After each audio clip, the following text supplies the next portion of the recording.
So you want to know more about this cruel version of Jesus when he was a young man and a teenager.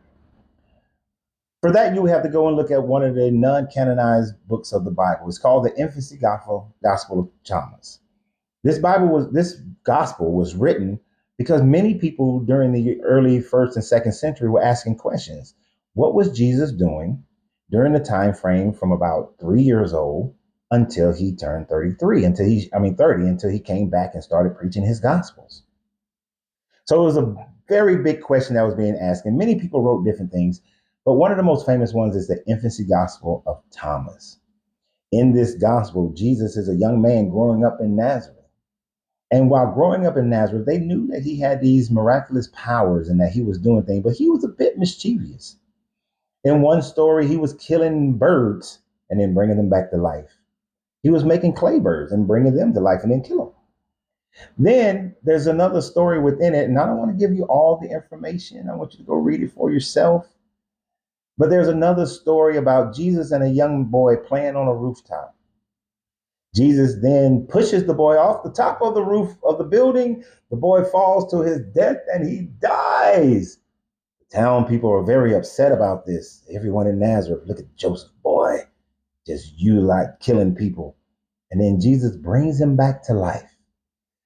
I imagine that this story was trying to be told as a demonstration of how Jesus is God and he controls life. And he was a young man who didn't fully understand his powers at the time frame. But in the tragedy of the death of this young boy, Jesus brought him back to life. Yes, this was not accepted by the canon.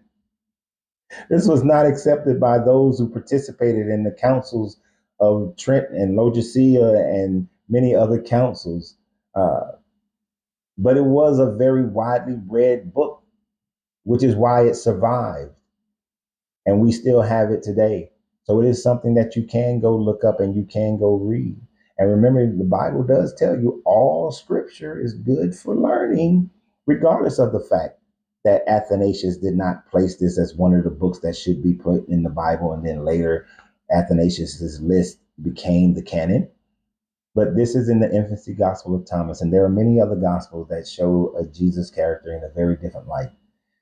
I would implore you to go and research and read them all. Because if you want to know the fullness of what Christianity looked like in the early centuries, then you would read all the Gospels to get an understanding that there was no golden age of Christianity where Christians all agreed. And many of the documentation has been destroyed because once the Romans took over in 380, they went about ensuring that any other forms of Christianity would be destroyed and that no one would ever hear it so that no one can ever disagree with them. It's all about that control. But remember always, you got to free yourself to be yourself because your greatness is non-negotiable. Good journey, good vibration.